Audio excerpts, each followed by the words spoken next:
Okay, welcome back. This is Mr. Dahlstrom looking at some of the AP Physics problems for the rotation chapter.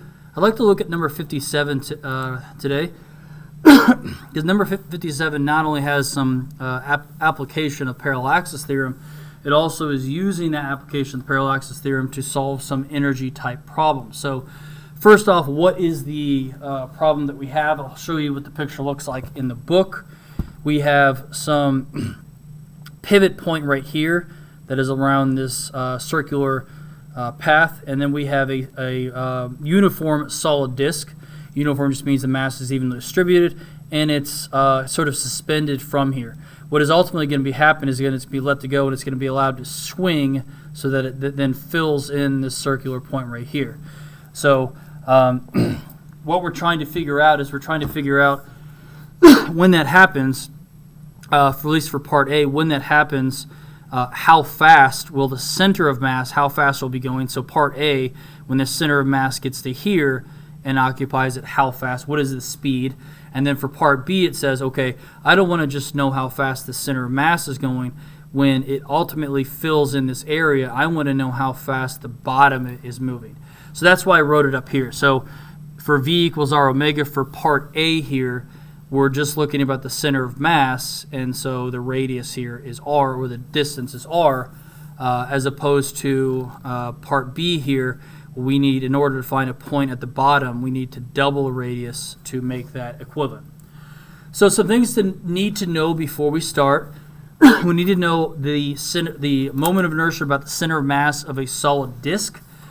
That is 1/2 mr squared. These are things that are listed in your book.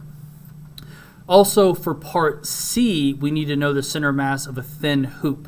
We say a thin hoop, we're saying that basically that there's no thickness to the hoop at all. Some other stuff, just a reminder, so V equals R omega, so that means omega equals V over R, and also omega squared equals V squared over R squared. And that whether we write capital R or lowercase r in this problem, it is the same thing. So really the first thing we need to do before we start part A here is we need to figure out what is the moment of inertia. So we already know the moment of inertia, the center mass of the disk, but we need to figure out what is it not about this. It's not rotating here. It's rotating about this point P here. So if we see this, we have our parallel axis theorem, which is the moment of inertia about the center of mass of our object, plus md squared, where d is how far from the original axis point, which is right here, how far have we actually moved from there. So for the disk, we have I equals 1/2 mr squared plus m, and how far have we got? Originally it was rotating about this point here, but now we're rotating about that point there. That distance is the radius. So that is r right there, and that is r squared. So the distance here ends up being r. That's how far we displaced the axis of rotation to our new axis of rotation, which is about point P. To kind of help us here, 1 is the same as 2 over 2.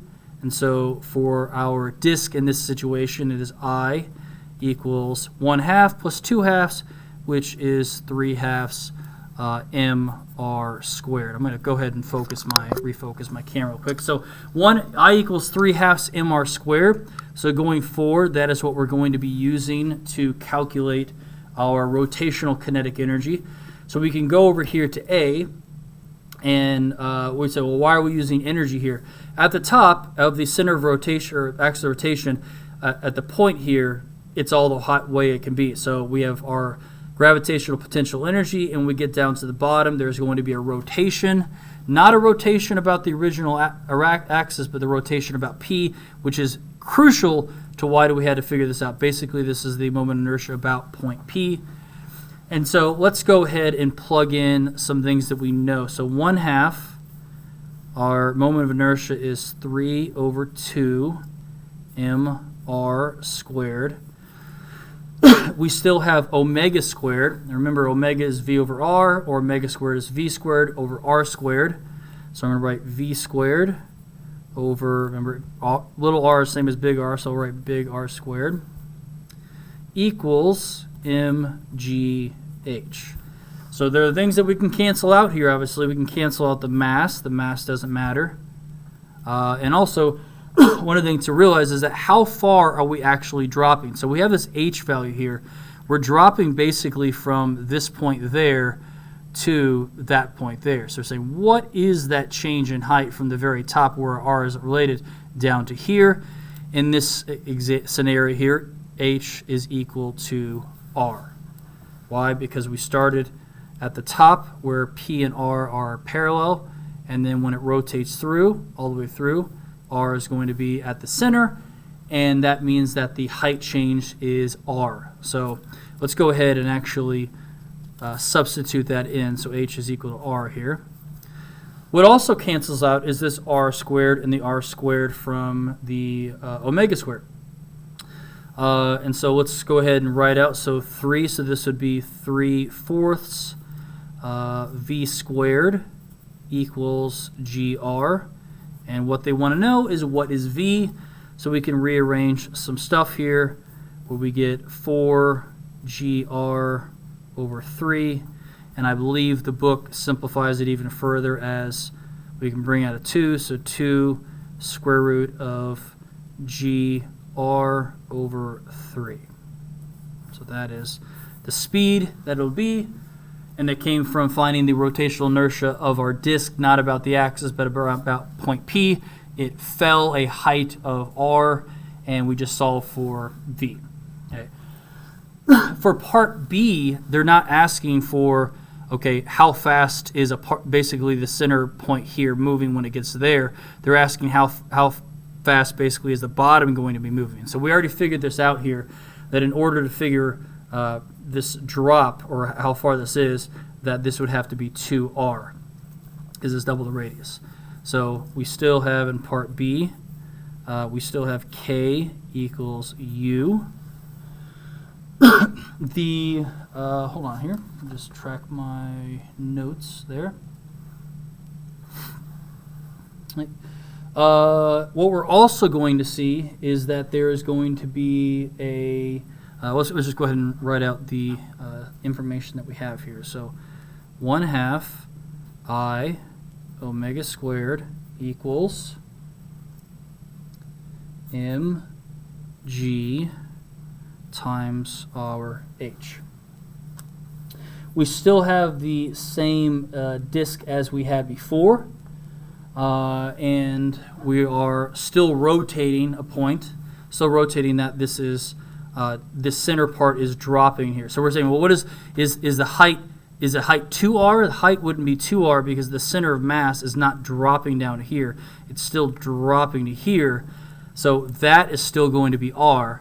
But the reason why we need 2r is we need to figure out basically the particle. The particle on the bottom when it reaches this point is now 2r from where it was. So in order to figure out the correct linear speed, we need the correct radius, or the distance from our pivot point. And so we'll go down to here. So for this one, h is still equal to r. However, our v is equal to 2r. Once again, because we are finding not a point from the center, where it's just 1r, we are finding a point 2r away from the pivot point. So similar stuff here, 1/2, and we still have the same moment of inertia, which is 3 over 2 mr squared. So we have omega squared equals v squared over r. So we have v squared over r squared. But remember what we said here, that v is equal to 2r, because we want to find out what it is 2 radiuses away. So in order for us to do that, we have 2 squared r squared, or 2r squared. That equals mg times r. And once again, we can simplify some stuff on both sides. The masses cancel out. These r squareds cancel out. We actually have a very similar setup to the last one, except instead of this being just r canceling out, we now have this 2 that's being squared. So try to do this piece by piece. So we have 3/4 v squared times 1/4 equals g times r. Sorry. And 3/4 times 1/4 is 3/16 v squared equals gr. And we can solve for v here. So v is equal to 16 gr over 3. Or just like last time, we can simplify that out to be, we can pull 16 out, or square root of 16, and v would equal 4 gr over 3. So interesting here that by trying to figure out how fast it's going in the bottom, we double the radius, and by doubling the radius, we have doubled the speed compared to the original problem, which is right up here. So the difference between point A is how fast is it traveling the center of mass, a particle here versus a particle there, doubling the radius. And what I like about these types of problems, and especially with the kinetic or the energy ones, is that mass cancels out, radius a lot of times cancels out, and you can get these very simplified answers from somewhat complex setups. The next part for part C, C is pretty much the same problem as we had before. So what part C says is, what if we repeat part A, okay, so we're just taking the center of mass there, basically everything's the same, but instead of a disk, we have a thin hoop. So really what we're going to do is we're going to find out what is the moment of inertia instead of a disk, but of a thin hoop, and then plug that I into that value, and then go through it again. So we'll go ahead and do that. The center of mass of a thin hoop is mr squared. Once again, you can find that in your book. Plus md squared. And similar to last time, even if we have a thin hoop, we're still not rotating about this axis. We're rotating about an axis that is a distance r away from the original. So d, once again for this one, also equals r. So you get mr squared. And mr squared plus mr squared is equal to 2mr squared. And so that is our value about point P for a hoop. And really, we just do this problem all over again, and I can do that here. So let me get this kind of lined up. We have our kinetic energy, all of this in terms of rotational, equals U.